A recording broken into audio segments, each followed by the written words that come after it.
The Cold Room from Eddie P. My name's Eddie, and I've been a janitor at the old meatpacking plant on Route 17 for 6 years now. It's not glamorous.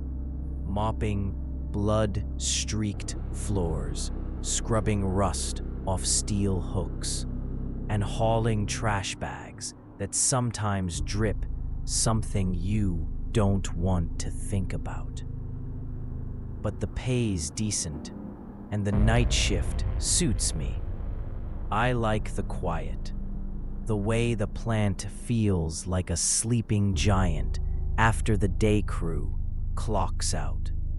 The machines stop their grinding, the air gets still, and it's just me, my cart, and the echo of my boots on the concrete. Most nights, it's peaceful, until last month, when the cold room started talking back.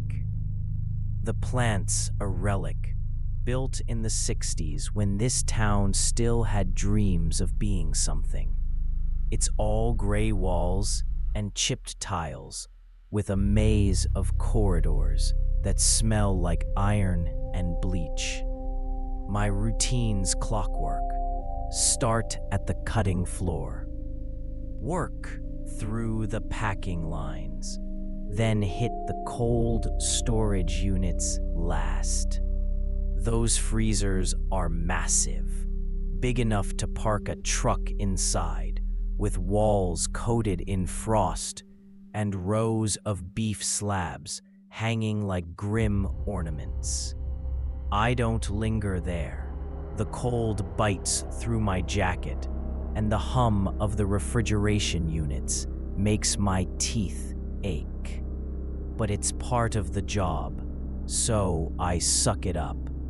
It was a Wednesday, one of those nights where the fog rolls in thick and presses against the windows like it's trying to get inside. I'd just finished the packing lines, my hands red from the mop water, when I pushed my cart toward Cold Room 3. The door's heavy, steel with a lever that groans when you pull it, and it always sticks a little, like it's daring you to come in.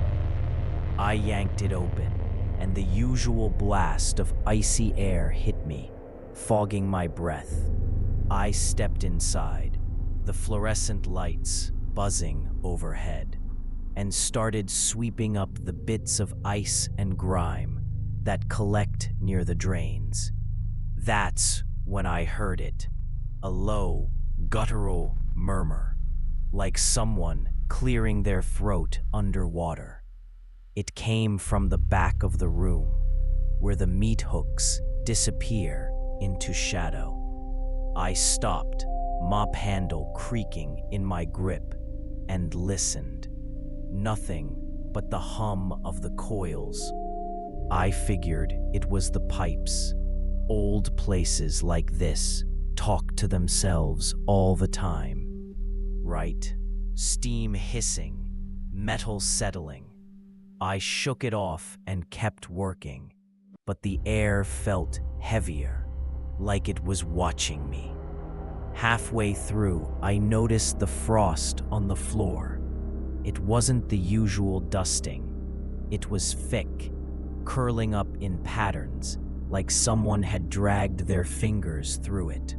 Swirls and loops, almost deliberate, stretching from the drain toward the hooks.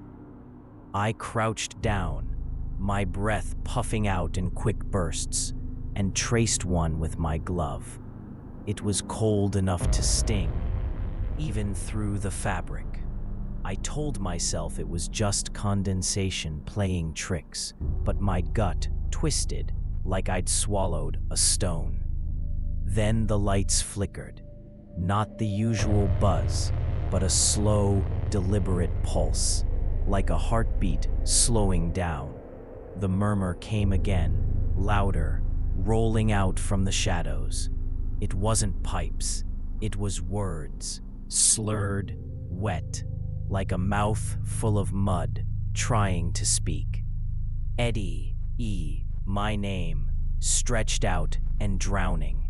I shot up, my mop clattering to the floor, and swung my flashlight toward the back. The beam caught the meat slabs, their edges glistening red under the frost, but beyond them, something moved. It wasn't a person, not exactly. It was tall, too tall for the room, its head brushing the ceiling pipes. Its shape was wrong, limbs bent backward at angles that made my stomach lurch, skin pale and slick, like it'd been underwater too long. It didn't have a face, just a dark hollow where one should have been. And that hollow turned toward me. The murmur sharpened into a hiss. "Stay." And the cold hit me like a fist, locking my knees.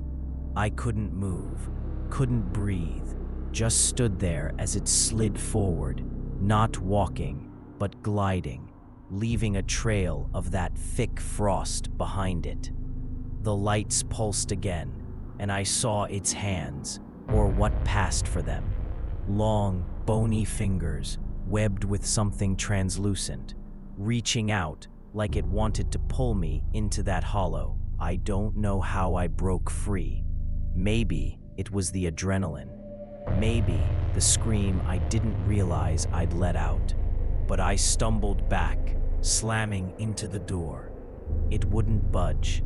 I yanked the lever, my hands slipping on the frost, and that thing kept coming, slow and deliberate, like it knew I wasn't going anywhere.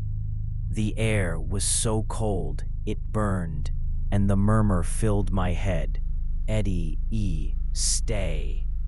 I threw my weight against the door, and it finally gave, spilling me out into the corridor.